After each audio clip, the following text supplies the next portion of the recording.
Hello and welcome to the latest edition of Untitled Reviews. This time around we're taking up Logitech's latest addition to their G502 line of mice, the G502 LIGHTSPEED. Now, the LIGHTSPEED represents their latest and most profound update to the much-loved G502 series of mice. Since its inception, it's undergone a whole host of updates, from the G502 Hero introducing its 16,000 DPI sensor, to this one, which ditches the wires in favours of Logitech's all-new LIGHTSPEED connection, offering latency-free browsing and gaming, making it the most convenient mouse you'll ever use. So, what have we got here then? Well, the new G502 doesn't really differ from previous generations. It's a predominantly plastic construction, but in a way it's typical Logitech. It's sturdy, but also somehow sleek looking, with the matte black of the plastics being offset by the intricate little patterns of the side grips, which also happen to be rather comfortable in hand. It gives the G502 this defined premium feel, which is really rather nice. Also, we've got 11 programmable buttons, so we've got the two mouse buttons, scroll wheel with ratchet action as well, a button to change it to the hyperscroll setting, more on that later. There's two buttons on the side here so you can change the DPI from anything from 100 to 16,000, which is a fair amount. There's another two buttons here that allow you to scroll between web pages or menus going backwards and forwards in pages. On the back we find the optical sensor, the hole that the 1.8 meter micro USB will plug into. There is this little enclosure here for the LIGHTSPEED USB receiver that comes in the little black box there, meaning that this mouse is really good for travel as well. Also on the bottom is this detachable panel that allows you to put some of the weights in to make the mouse a little heavier. Now, in this little black box here, we find that we've got two 4-gram weights and four 2-gram weights, meaning that you can change the feeling of your G502 at will. Also present in here is the LIGHTSPEED receiver. It's a simple plug and play job into Mac or Windows PCs or Linux if that's what you're into, meaning that you plug it in and away you go. Also here is an extender with a micro USB in one end and the USB-A for the receiver in the other. So if you want to use your peripherals a little bit further back from your computer, then you're absolutely fine. So in conclusion, the G502 is a feature-packed mouse that offers a lot in a very small space. So, as you can see, we've now got the G502 plugged in, and currently we are scrolling through the product page for the G502 mouse itself. Now we're just using its normal scrolling method because the G502 comes with a special setting which is present on pretty much all Logitech G mice, and that you can press the little button just below the scroll wheel and enable hyperscroll. So with one simple swish at your finger, you go to the bottom of the page, and then you can go right back up to the top. This is especially useful if you've got, I don't know, a large Spotify playlist and you want that one song, or you've got a large Excel spreadsheet that you want to deal with. We've all been there, really. I suppose the other purpose of this demo is to detail the brilliant Hero sensor that the G502 comes with. We've got all DPIs from 100 right up to 16,000. Now, being run on 100 DPI, whilst it may seem really rather slow, I mean it is, it's useful if you've got some really precise inputs that you want to put in. And on the other end of that, if you want 16,000 as it's currently rolling around, that's useful for if you're on a high-res monitor, but I suppose this mouse is really aimed at gamers, so it's useful for if you want to flick round a corner on Counter-Strike or anything of that ilk.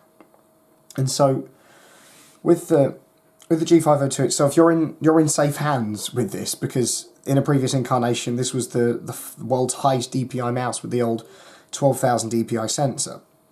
Being wireless, you've got the freedom to use it on any surface you like, even glass. Some mice don't work on glass, but so it's nice that the G502 does that. Now, battery life is quite an important thing. With the lights rolling round in any fashion, it's 48 hours usage with your full-blown Pink Floyd concert. With no lighting, that goes up to a stellar 60 hours.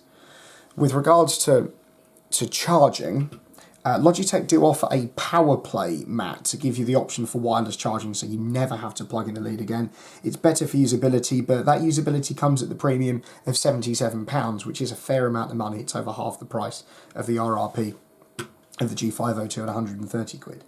but the 1.8 meter braided USB-A cable that Logitech provide is perfectly sufficient for all you need it to be. So, on the software side of things, the Logitech G502 LIGHTSPEED runs on Logitech's new G-Hub software, superseding the old Logitech gaming software, and gives you complete control over the lighting and bindings for your Logitech product. Out of the box, the G502's lighting is a simplistic RGB cycle that you can see rolling around now, but with G-Hub there's endless possibilities. What's more, if you've got other devices like the G915 LIGHTSPEED keyboard, the lighting can be synced to all of the devices as long as they support G-Hub. So within the software you've got your typical options like your cycle, you've got fixed option here, and you've also got the old kind of breathing, so pulsating on and off. But there's also off-the-wall functions like the audio visualizer.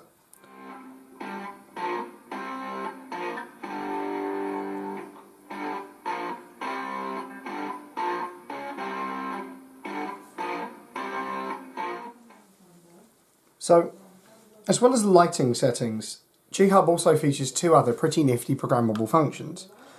Moving down one, we've got assignments where you can program pretty much any button that is on this mouse, from system commands to individual key bindings to actions for specific apps like Discord or OBS, as well as creating macros and other kind of system commands. So it's pretty simple, but you can do anything you want in that. Also, you've got infinitely adjustable sensitivity, meaning so your DPI speeds that are displayed here can be changed across this sliding scale. So say you wanted that third one to go from 1600 all the way up to 2250, that's your third option. 6400 can change all the way from 3,500 up to 16,000. It's really what you want to do. But whilst this is all very well and good and you've got a lot of control here, the real benefits of G-Hub come with having an account with Logitech. It gives you broad access to community-created presets for lighting, so it's the convenience is there with minimal effort. So overall, G-Hub is one of the best pieces of software on the market today. It's intuitive, easy to use, as well as being a painless install. So, in conclusion, should you buy the Logitech G502 LIGHTSPEED? Well, almost certainly. And if you want one of the best wireless mice on the market that offers a whole host of functions with one of the industry's best sensors in the Hero sensor, there is no alternative.